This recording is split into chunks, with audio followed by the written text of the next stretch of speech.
अस्सलाम वालेकुम। आज आपके साथ शेयर करने जा रही हूँ करेले का जूस, जो हमें हेल्प करता है ब्लड शुगर को कंट्रोल करने में, कोलेस्ट्रॉल लेवल को कम करता है, फैटी लिवर को रिवर्स करने में बहुत ही ज़्यादा मदद करता है, कैंसर सेल्स को ख़त्म करता है, प्योरीफाई करता है हमारे ब्लड को, जो हमारे स्किन और बालों के लिए बहुत ही ज़्यादा बेनिफिट है।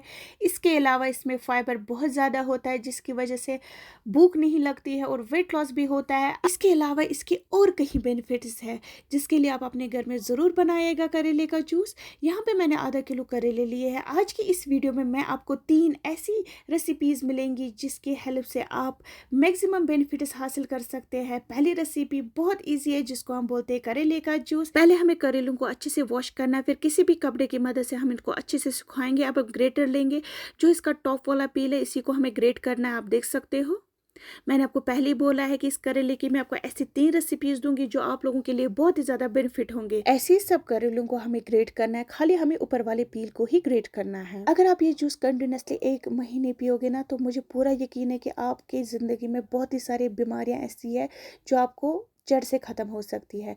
बस इस पील को हम अच्छे से स्क्यूज करेंगे।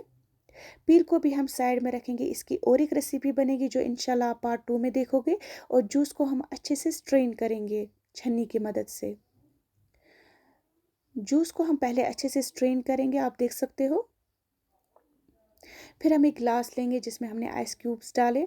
अगर आप आइस क्यूब पसंद नहीं करते हो तो आप पानी डाल सकते हो। फिर हम इसमें करेले का जूस ऐड कर लेंगे और ऊपर से हम इसमें लेमन ऐड कर लेंगे, लेमन जूस। हमने 1 लेमन लिया था, उसका हमने जूस निकाला था, वही हमने इसमें ऐड कर लिया और पानी हल्का सा ऐड कर लेंगे। फिर अच्छे से हम मिक्स करेंगे। अच्छे से मिक्स करने के बाद हमारा जो करेले का जूस है बिल्कुल तैयार हो गया है। वीडियो अच्छी लगी तो लाइक शेयर सब्सक्राइब करिएगा। अल्लाह हाफिज।